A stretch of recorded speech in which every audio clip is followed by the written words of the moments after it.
Hello guys, स्वागत है आप सभी का एक और नए लेक्चर में। Maths class 10th all India 2023 CBSE boards के फाइनल पेपर में यूनिट अर्थमेटिक प्रोग्रेशन से सेक्शन सी में जो क्वेश्चन आया था वो इस वीडियो में मैं आपको समझाने वाला हूं। क्वेश्चन है हमारा, in N AP the sum of the first N terms is given by S N is equal to 6n minus N square, find the 30 term. ठीक है, हमें 30 टर्म फाइंड करना है और हमें सम की वैल्यू किस तरीके से रिप्रेजेंट करी है उन्होंने, S N is equal to 6n minus N square. तो इसकी हेल्प से हम टर्म्स को फाइंड करेंगे और फिर हम 30 टर्म तक पहुंचेंगे। ठीक है, अब एपी क्या होता है, सबसे पहले अगर कोई इस यूनिट को रिसेंटली स्टार्ट कर रहा है तो मैं आपको बताता हूं एपी होती क्या है। फॉर एग्जाम्पल ये हमारी एक सीरीज है 1 3 5 7 9। तो आप यहां पे देखेंगे कि ये जो आपका डिफरेंस है वो इक्वल बढ़ता जा रहा है, यानी कि 1 से 3 तक आपका +2 हुआ, देन अगेन आपका +2 हुआ, देन अगेन आपका यहां पे हुआ +2। तो ये अगर सेम डिफरेंस से आगे बढ़ता जाए तो ये एक एपी होती है। ठीक है, तो यहां पे हम देखेंगे कि ये जो +2 का डिफरेंस है इसको हम डी से रिप्रेजेंट करते हैं, जो कि हमारा होता है कॉमन डिफरेंस।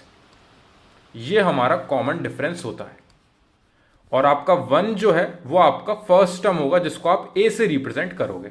यानी कि मैं एक बार और लिख देता हूं यहां पे, जैसे कि 1 3 5 7 9 इस तरीके से हमें कोई सीरीज गिवन है तो ये आपका होगा ए, ये होगा आपका A2, इसको आप A1 भी लिख सकते हो अगर आप चाहो तो, ये होगा आपका A3, then A4 and so on, इस तरीके से जाता है। और यहां पे जो आपका एंड टर्म होगा जो कि आपको नहीं पता है वो आपका होगा AN। फॉर एग्जाम्पल यहां पे आपसे क्या पूछा गया है, फाइंड द 30 टर्म, यानी कि आपको A30 फाइंड करना है। और अगर आपको A30 फाइंड करना है तो आपकी n की वैल्यू होगी 30 और आपको फाइंड क्या करना है, A30 की वैल्यू, ये वैल्यू फाइंड करनी है और आपका n होगा 30। ठीक है, अगर आपसे पूछते हो 5th टर्म फाइंड करना है आपको, यानी कि जो कि आपका होता है A5, तो आपका A5 की वैल्यू होती 9 और आपकी n की वैल्यू होती 5। मेरे हिसाब से ये चीज क्लियर होगी। जो नीचे वैल्यू लिखी हुई है यहाँ पे ए के नीचे, वो आपके नंबर ऑफ टर्म्स की बात चल रही है, यानी कि यहां पे आपसे A30 पूछा है तो आपका n जो है 30 होगा। ठीक है, उसके बाद आते हैं हम हमारे फॉर्मूले पे। फॉर्मूला क्या होता है हमारा, कोई भी हमें टर्म फाइंड करना है, यहां पे हम एक अननोन टर्म मान रहे हैं an, उसको फाइंड करने के लिए तरीका क्या है, a plus n minus 1 into D. ये फॉर्मूला किस तरीके से जनरेट हुआ है इसकी मैं एक अलग वीडियो जरूर बना के डालूंगा जिससे आपका पूरा डाउट क्लियर हो जाएगा। लेकिन अभी आप इस फॉर्मूले के टर्म्स पे चलिए और इस क्वेश्चन को सॉल्व करिए।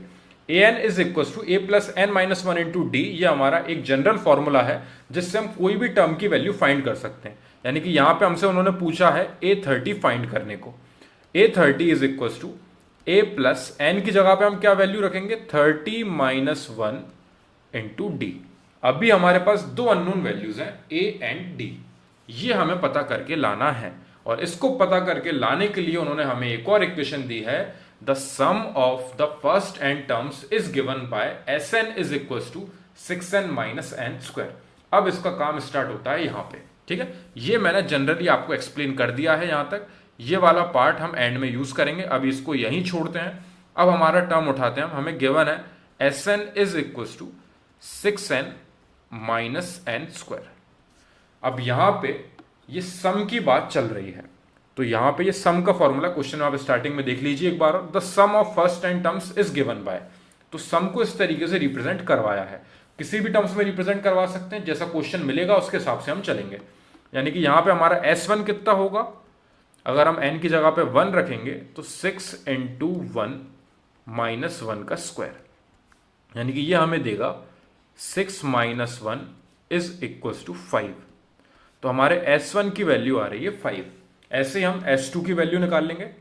S2 कितना होगा हमारा, 6 इंटू एन की जगह पे हमारा आएगा 2 माइनस 2 का स्क्वायर, यानी कि आपकी S2 की वैल्यू आ गई है 6 2 12 माइनस 2 का स्क्वायर आपका हुआ 4 इज इक्वल टू 8। तो आपका S2 आ रहा है 8, S1 आ रहा है आपका 5। स्टार्टिंग के दो से ही आपका पूरा काम हो जाएगा, आपको S3 S4 निकालने की जरूरत नहीं है। ठीक है, क्योंकि ये आपकी एक एपी है, उन्होंने स्टार्टिंग में बोल दिया है, तो आप इन दो की हेल्प से उस सीरीज को फॉर्म कर सकते हो। अभी जो हमने ये सीरीज लिखी थी ये सिर्फ समझाने के लिए लिखी थी, अभी हमें ओरिजिनल सीरीज मिलने वाली है जो इस क्वेश्चन में यूज हुई है। ठीक है, तो उसको निकालने के लिए ये किस तरीके से होगा, S1 यानी कि sum of first term, sum of first term, और फर्स्ट टर्म का सम वो टर्म खुद ही होगा। क्यों? क्योंकि आपका S1 यानी कि यहां पे सिर्फ सिंगल टर्म की बात चल रही है, तो उसमें आपने किसी और वैल्यू को ऐड ही नहीं करा, तो आपका S1 जो है वो आपका A1 होगा, यानी कि A1 की वैल्यू आपकी 5 आ चुकी है। आप इसे चाहो तो A1 लिख सकते हो, आप चाहो तो इसे A लिख सकते हो, जो भी आपको सही लगे। ठीक है, तो यहां पे आपकी A की वैल्यू 5 आ चुकी है। S2 क्या होगा, S2 होगा आपका सम ऑफ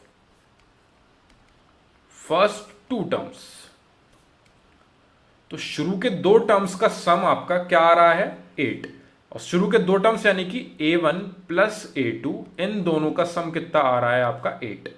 तो A1 की वैल्यू अब यहां पे हम रखेंगे, A1 की वैल्यू हमारी 5 थी, 5 plus A2 is equal to 8, यानी कि आपकी A2 की वैल्यू आ गई है, ये 5 उस साइड जाके 8 में से सब्ट्रैक्ट होगा और आपको A2 मिलेगा यहां पे 3। तो आपकी AP किस तरीके से फॉर्म हो रही है, आपका A1 कितना है 5, आपका A2 कितना आया है 3, यानी कि ये रिवर्स में जा रहा है। यहां पे आपका -2 का कॉमन डिफरेंस है, तो आपका जो कॉमन डिफरेंस है वो है -2, यानी कि आपका अगला टर्म कितना आएगा, -1, सॉरी अगला टर्म आएगा आपका +1, इसमें से आपने 2 सब्ट्रैक्ट किया, उसका अगला टर्म आएगा आपका -1, क्योंकि आप इसमें से -2 करोगे। तो यहां पे इस तरीके से आपने ये AP जनरेट कर ली है।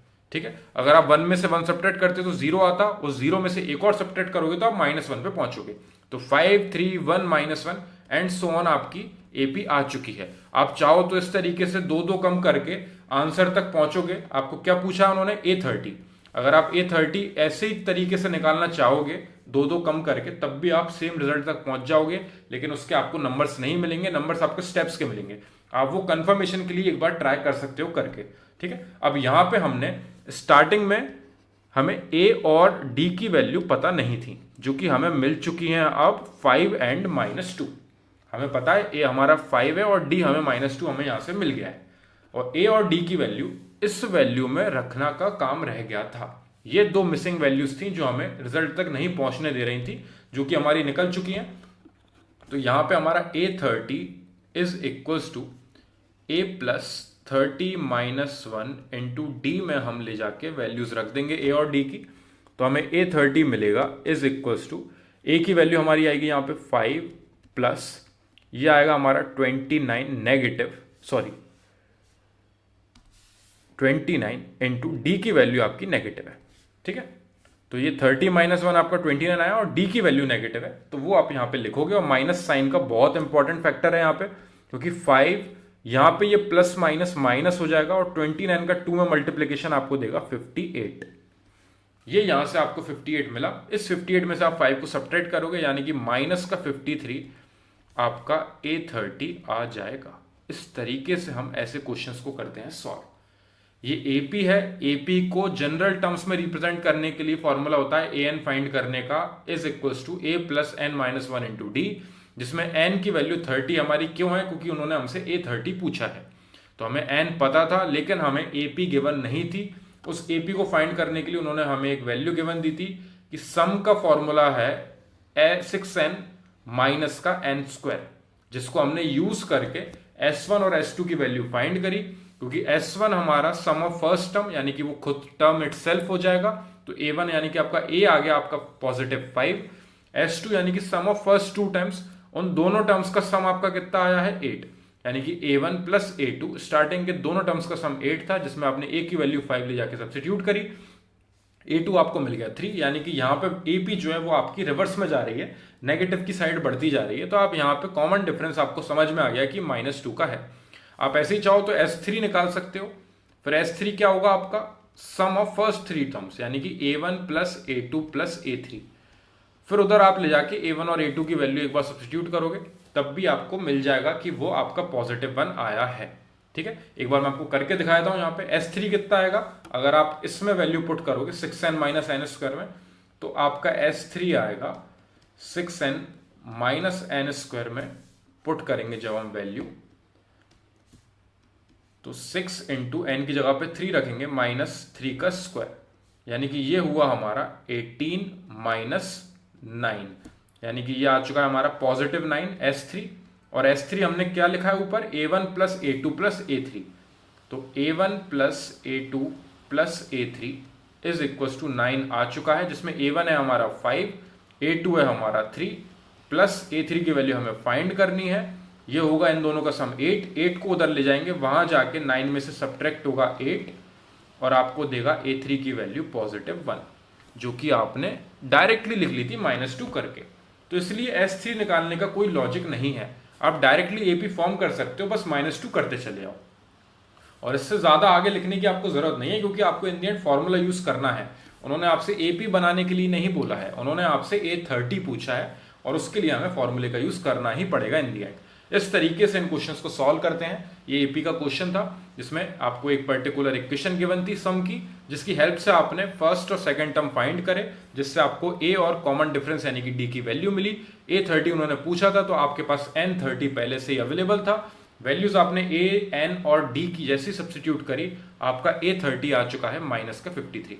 और इसको फाइंड करने के लिए एक और तरीका होता है, वो मैं आपको बता देता हूं, आप उसे घर पे एक बार करके देखना। इसी को निकालने का एक और फॉर्मूला होता है, AN is equal to SN minus SN-1। अब मैंने ये फॉर्मूला यूज क्यों नहीं किया, मैं उसका लॉजिक बता रहा हूं आपको। इसमें क्या होता है, डायरेक्टली आप उस टर्म तक पहुंच जाओगे जब आप SN में से SN-1 सब्ट्रैक्ट करोगे, यानी कि आपको A30 निकालना है। तो A30 निकालने के लिए आपको S30 में से S30-1 यानी कि 29 सब्ट्रैक्ट करना पड़ेगा। अब S30 किस तरीके से आप फाइंड करोगे, आपको क्वेश्चन में गिवन है SN is equal to 6n minus n square. Starting में गिवन था हमें, ये एक बार और रीचेक करवा देता हूं मैं, ये गिवन है। अब यहां पे आप अगर S30 निकालोगे तो S30 आएगा आपका 6 इंटू 30 माइनस 30 का स्क्वायर, ठीक है। और आपका S29 आएगा 6 इंटू 29 माइनस 29 का स्क्वायर। तो यहां पे ये जो बड़ी वैल्यूज हैं कैलकुलेशन की, इससे आपका टाइम काफी ज्यादा जाएगा। अगर आप इधर इस वैल्यू को ले जाके सब्स्टिट्यूट करोगे और ये S29 की वैल्यू इधर ले जाके सब्स्टिट्यूट करोगे, तब भी आपका रिजल्ट सेम आएगा, जो कि आएगा -53। आप एक बार इसको सॉल्व करके देखना।